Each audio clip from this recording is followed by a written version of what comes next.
Welcome to the first show here of the OverTime podcast here on OTSN, Overtime Sports Network. I'm running the show by myself here today, of course. Next time I'm going to be looking to expand this team. Still a one-man team on OTSN. If you guys would like to join and become part of this team, we're looking for pretty much anything, writers, editors. If you want to be a part of a show, this show, start your own on the network. That's a possibility.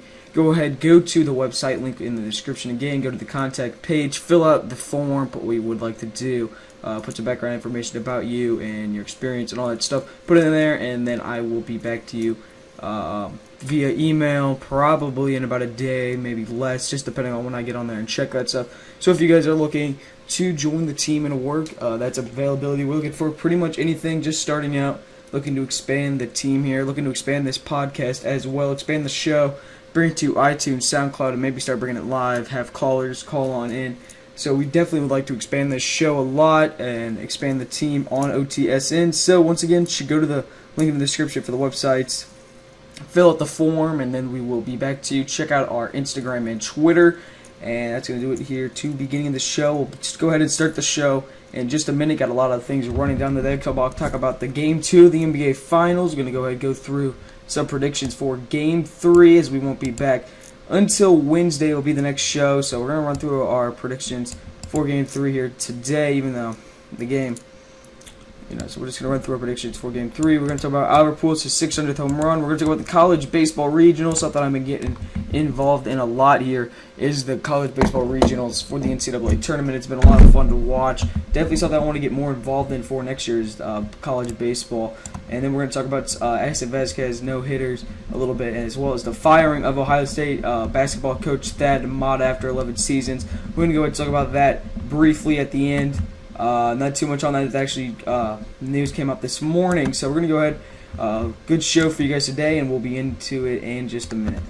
Thank you guys for joining us on OTSN. Going ahead and about to begin our first show here. Talk about the Game 2 of the NBA Finals. What we're going to start off. I put out an article earlier up on the website. Go ahead, check the link in the description over to the website. Check out that article, as well as an article about the underwhelming start to the Cubs 2017, trying to defend their World Series title. Their underwhelming start to that will be going up later on today as well. Just wanted to go ahead talk about the NBA Finals.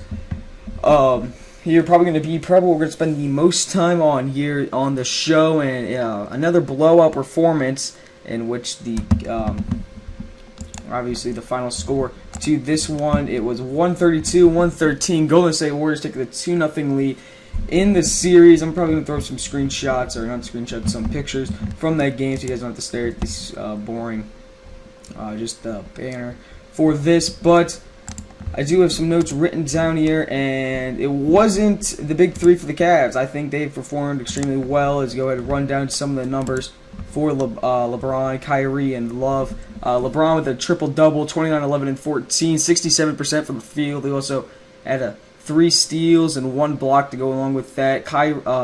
Kevin Love was 27 and 7 boards, just a little bit short of the double-double. Kyrie didn't have his best game. He struggled a little bit, but he finished with 19 points, 7 assists. The big three combining for 75 of the 113, and I think you can really draw connections here to the bench, as well as JR and Tristan Thompson really struggling for the Cleveland Cavaliers early on. Tristan Thompson, only 8 boards in the first 2 games, 4 boards for each game, as well as he had no points game 1. He had 8 points for game 2, but the Cleveland, I talked about in the article, they need a double-double from Tristan Thompson. They're going to hang with the firepower from the Golden State Warriors. They need him to grab probably 15-plus boards a night and then give them 8-plus. So around a double-double from Tristan Thompson. They really need that. And then J.R. Smith, Channing Frye, Kyle Korver, Darren Williams, they need to start hitting their threes. The three-point percentage for Game 2, Golden State, 41.9% from beyond the arc compared to the Cleveland's just 27.6%.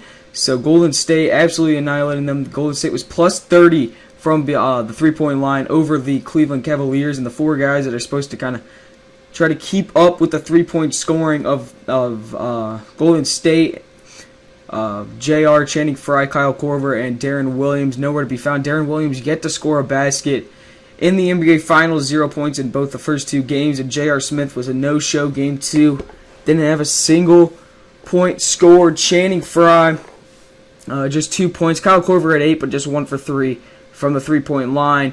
And if the Cleveland Cavaliers are going to have any chance of winning a game, they're going to have to keep Golden State just plus 10 or under from the 3-point line if they want to have any chance of winning. They can't have them be plus 30. There's just no way they're going to be able to keep up with that 3-point scoring. You're going to see the fast break scoring from Steph Curry on the 3. It's just too much. They can't stop it. They got it. They can't let that be happening, and they need to start knocking down their open looks. And you just watch. They get an open look, and they're just not knocking it down. Whether it's J.R. Smith, Kyle Korver gets open look, Darren Williams has an open look, Shumpert's got one, Kyrie struggled from 3, Love didn't have a great game from 3. I think he was 2 for 6. LeBron was 1 for 3 from 3. The Cavaliers only made 8 3-pointers from the in Game 2, whereas compared to the, I'm not sure exact numbers, but I think it was 54 or 53 points from the Golden State Warriors. Yes, the Cavaliers were 8 for 29 in Game 2 from beyond the arc, whereas the Golden State Warriors were 18 of 43. So the Golden State Warriors put up a lot more. They shot, but they made 10 more 3-pointers than the Cleveland Cavaliers did. So they can't let that happen again for Game 3. So we're going to talk about that a little bit more whenever we get to the predictions. But it was another third-quarter run in Game 2, which really kind of turned this game around, I think, for the Golden State. I think at the end of the second half, where in the second half, Cleveland outscored the Warriors 30-27. They were only down by 3 heading into the half. I thought they had a lot of momentum going in. It was a good finish to that quarter for them.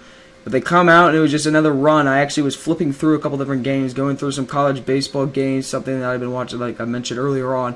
I've been watching a lot of the college baseball so far, but I was just flipping through some of the games, and I flipped through, I think I was watching the Missouri State game, probably my favorite college baseball team, and watching them. They do have the regional final game tonight after they lost, and that crazy game, probably going to talk about that one, that went on to about 3 a.m. Central Time with the rain delay, 6-hour-long game. Talk about that one later, but that's beyond the point. I was flipping through some games, and I ended up coming back, and just like that, Golden State's back up by 9, and then ended up outscoring the Cavaliers in the third quarter by 9 points, which put them up by 12 heading into the fourth quarter, which pretty much going to be an impossible task for the Cavaliers on the road to be able to keep up with Golden State's scoring output. It's going to come back down 12. Just couldn't really see that happening.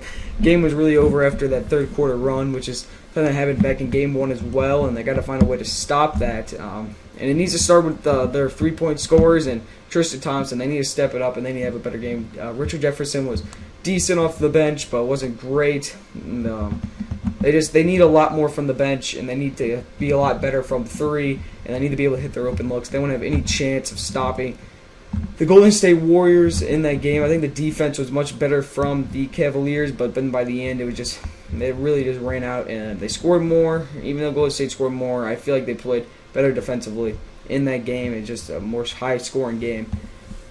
So that's pretty much going to do it for what we're going to talk about for the Game 2. Whenever we get to Finals Game 3, we're going to go ahead and talk about Albert Pujols' 600th home run before we get to our Finals Game 3 predictions. But yeah, I'm not too thrilled with the Game 2 from the Cleveland Cavaliers. I felt like they had their momentum going in the half. I think they changed up what they were doing, which was working. They changed it up too much, and it didn't work for them, and they just couldn't get the 3-point shots to go. They're not hitting the open ones. And that's pretty much wrapped things up. Golden State, 19-point win, I think it was, once again for them. Another blowout game, and that's what we'll do it for Finals Game 2. Go ahead and be back whenever we talk about Albert Pujols' 600th career home run, which I think happened, Saturday. So we'll go ahead and be back with it. So Albert Pujols became the 4th youngest player to ever reach his 600th career home run milestone. He did that with a grand slam against the Minnesota Twins, and the Los Angeles Angels defeated the Twins in that game. Because of that, it now puts him 9th all-time on the home runs list with 600. He's sitting about 9 behind Sammy Sosa, 12 behind Jim Thome. Probably going to pass both those guys up this year. Might make a push for Ken Griffey up at 630. He's going to have to hit he's going to hit 31 more. He's already at 9 this year. So that's going to be a 40 home run season. That's going to be tough to do. to pass Ken Griffey this year, but I think he could do it. The fourth youngest player to do it. Only played 17 years so far. He does have 5 years on his contract, counting this year, 2018, 2019, 2020, and then 2021. I think he's going to play through his contract, which that's going to give him 5 more years. So, and he's averaged 35.5 home runs per year so far in his career. Just put that down to 30 just to be kind of a little bit less because he's going to be on the decline. So probably around 30 to 35 home runs a year-ish is what I'm thinking for the next 5 years. He's only DHing now in the American League. That's probably going to prolong his career. I think he's definitely playing through his contract, which would put him at 42. Whenever that contract's over, if you do 30 home runs for the next 5 years, it puts him at like 150. Subtract 9 from that because he's already at 9 this year. And you put him at 141. Which would put him at 741 home runs, which would put him third all time. And so he's going to be, I think he's going to be around there. I think he's definitely going to reach 700 in his career before he's retired. He'd be 42. And then I think it's just going to be up to him how he feels. Does he want to go for that record? He'd be still pretty far behind, I think, Barry Bonds. I don't think he'd be able to catch him in 1 more year after that. I think it would take him 2 more years after that, which would be at the 44, which would be quite a career. I'm not sure if he'll be able to catch Barry Bonds. It's going to be close. It depends.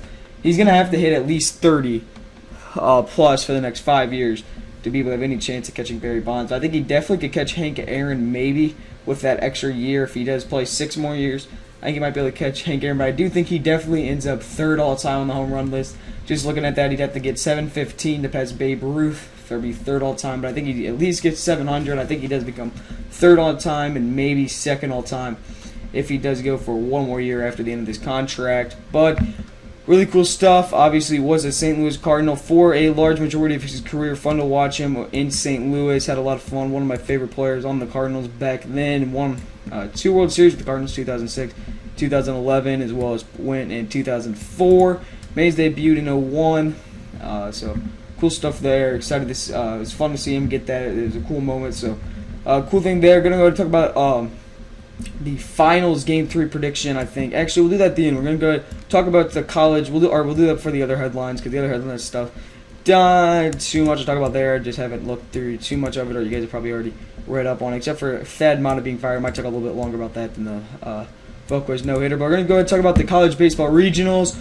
I'll take a quick break and we'll be right back. Well, for you guys, there really is no break. I'm just going to go ahead and cut this. I take a little bit of break and I kind of look some more stuff up to get ready to present this. But I've been watching a lot of the college baseball regionals, probably like really the first year I've been into it. For the past couple of years, I've been watching the College World Series once I've reached Omaha and maybe a few super regional games because I went to the College World Series about 3 years ago now. For a baseball tournament and watched a game there, but gonna add finally first year I think I've been watching really this regionals. It's been a lot of fun watching these games. Some crazy stuff. I'm gonna start that off with the 4 seed Davidson upsetting North Carolina in the Chapel Hill Regional. Michigan goes out, North Carolina goes out, as well as Florida Gulf Coast. They beat all of them to advance to the Super Regional. First team to advance was Fullerton State. They have a historically great program, especially I think it was since 1999. I think they have like the second most super regional appearances or regional appearances, one of those two. So they've been doing really well. They number 2 seed in the Stanford Regional. They move on to the Super. Long Beach State Regional. Long Beach taking on Texas in a winner-take-all game. In the Clemson Regional, Vanderbilt was 2-0. Clemson picked up the win last night to take on Vanderbilt in a winner-take-all game. Today, Oregon State advanced in their own regional. I think were they 34-4? I think this year they've been incredible this season. I think they were the number 1 seed in all of this, number 1 ranked team. They took care of business in their regional. They advanced. They played the winner of the Clemson Regional, so either Clemson or Vanderbilt, and then the winner of Long Beach, Texas, takes on Cal State Fullerton. Texas Tech and Sam Houston State have a winner-take-all game. That game's going on actually right now while I watch this. It's in the bottom of the 4th, and Sam Houston State has the 1-0 lead over Texas Tech currently. Might go turn on that game once I'm done doing this. In the Tallahassee, Florida State, Florida State won on a hit by pitch in the bottom of the 10th inning with bases loaded. The Auburn pitcher hit Florida State. That forces a game, the winner-take-all game in Tallahassee later on today. Southern Miss has the advantage in the Hattiesburg Regional, which is behind due to some rain. They lost the whole day. So the Southern Miss is 2-0, taking on Mississippi State, who is 1-1. Illinois, Chicago eliminated. So is South Alabama. So tough road for Mississippi State to get past Southern Miss, who is a 1 seed there. LSU advanced. I think LSU, they are 19 for 20. Like, they are won 19 of their last 21 games, so they're hot coming in. And they took care of their thing in their Baton Rouge regional. And Gainesville, Bethune-Cookman, and Florida taking each other on right now. That game is in the top of the first, just started. It is 0-0. Bethune-Cookman forced that game with a 6-2 win yesterday over Florida. The winner of that takes on Wake Forest, who won their Winston-Salem Regional. And then Fayetteville, the game that I watched most of. I watched it when Missouri State. I've watched all their games. They beat Ironman at 2 home runs in their first game against Oklahoma State, who's been eliminated. Same with Oral Roberts in that Fayetteville Regional. Then Arkansas, the 5-4 win for Missouri State, put them up in 2-0. And then yesterday, the 6-hour game lasted till 3 a.m. Central Time. A crazy game. They were going to call the game off again. And as they were taking the tarp out, Arkansas pretty much lost their minds. They wouldn't let them put the game away. They continue to play in the 8th inning. Missouri State had the lead going into that. Wild pitch ends up taking the lead for Arkansas after they tied it up on a ground ball, and then a home run put them up. A home run by Steinmetz, center fielder for Missouri State, put them down by 1. They couldn't get the job done there. They have the winner-take-all game today. Winner of that takes on the Fort Worth Regional, which has again they are behind as well. They're still behind. So they had some rain as well, I think, in Fort Worth. There's a couple of things that have been behind due to some rain. What are all the regionals that were behind? I forgot. But there were some that got delayed. I think the Fort Worth one was as well. Dallas Baptist takes on Virginia. Winner of that takes on TCU. So they still have a lot to go because they're still in the one-on-one games. But right now in the bottom of the second of that game, in that elimination game, Dallas Baptist is leading Virginia 8-1. So an early lead in Virginia fighting to stay alive. Dallas Baptist would take on TCU later on today, where TCU could end that regional already. Winners of that regional takes on the winner of Missouri State, Arkansas. Louisville advances out of their regional. NC State, Kentucky play in the Lexington Regional. Winner of that takes on Louisville. Houston has to win 2 against Texas A&M. That game's going on right now. Houston, it was the 1 seed there. Texas A&M, however, in the bottom of the 9th has a 4-1 lead over Houston. So Texas A&M looking to punch their ticket to the Super Regional, where they would take on Davidson. That's pretty much wraps up everything for these Super Regionals so far. Definitely going to bring some more college baseball to talk over this. Some more headlines once we kind of get going. The big storyline so far is Davidson, a 4 seed. I think they become the 7th, 4 seed since they changed this new format with the regional, super regional thing to advance out of a regional. So cool there. You got another 3 seed in Texas A&M looking like they are going to advance over Houston. So a 3 and 4 seed matchup in that super regional there. And then potentially Dallas Baptist will have a chance to, unless Virginia can mount a comeback. It's still early on in that game. And Bethune-Cookman has a chance to knock off Gainesville, which is still a 0-0 game. Go ahead and take a look at the Lubbock, Texas A&M, Sam Houston game. Still 1-0 in the top of the 5th. Sam Houston up. So that's going to do it for the college baseball thing. Just go ahead and update you guys on that if anyone cares about that. Not necessarily the coolest thing. There hasn't been too much stories, but Davidson, definitely going to keep following them. I'll bring you guys some more kind of in-depth stuff as Super Regionals get going, the best of 3, and bring some more like headlines, the top stuff of that as we get closer to the Omaha, which I may even be going to depending on what all happens. So might actually go to Omaha, which would be cool.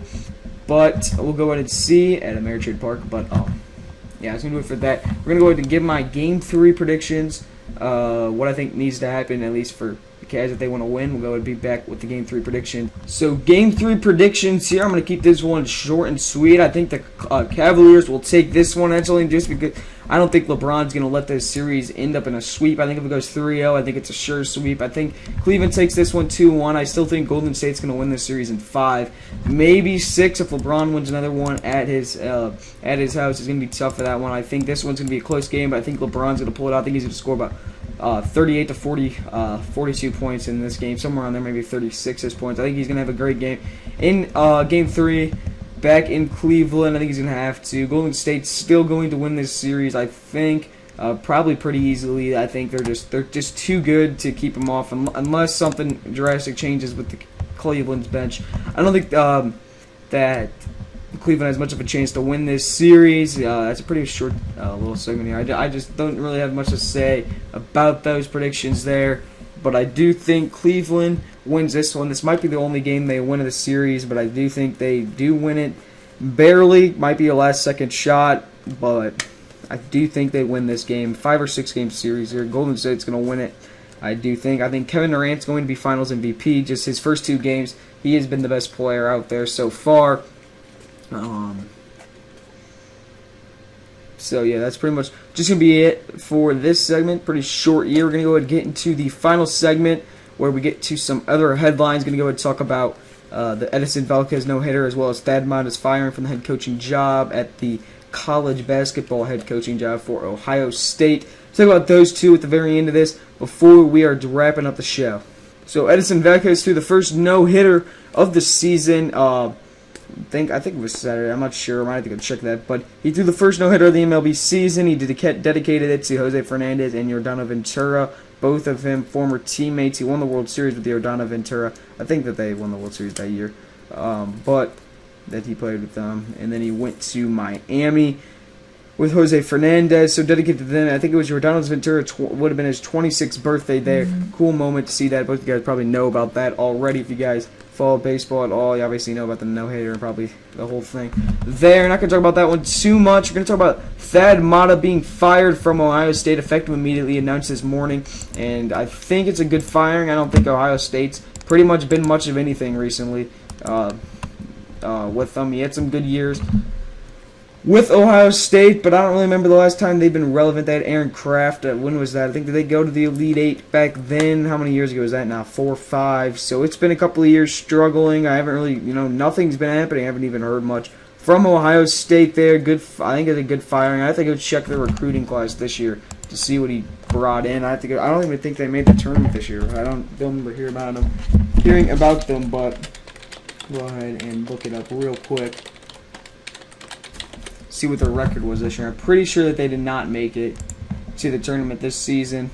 Ohio State was 17-15 overall, 7-11. Yeah, they did not make the tournament. In the Big Ten, they were 5th to last. In the Big Ten, I'm going to go check the recruiting class real quick just to see what he brought in here for his final seasons. I think they can actually still have decommits now from that. So any of those commits can still decommit with the head coach firing. So they did announce actually that he would be back to coach, but then I guess they changed it and they ended up firing him, which I don't think is a bad fire. I think it's a good fire. I don't remember. Ohio State had a rough year, and obviously depending on that. Alright, so I got it right here. That's actually, here's a 2017 class. Only 2 guys committed so far. They did get the number 11th center in the country from Ohio. He was in the ESPN Top 100, 4-star right there. Not a bad signing. And then another 4-star point guard, not in the ESPN Top 100, Braxton Beverly. Caleb Rustin is the center. He's not a bad sign, but only 2 guys there for that recruiting class. Yeah, not a great recruiting class for Ohio State. So, yeah, I mean, he didn't have a good recruiting class. Then, when did he do in 2016's recruiting class? Yeah, 2 4-stars again. When was the last time they brought in a 5-star?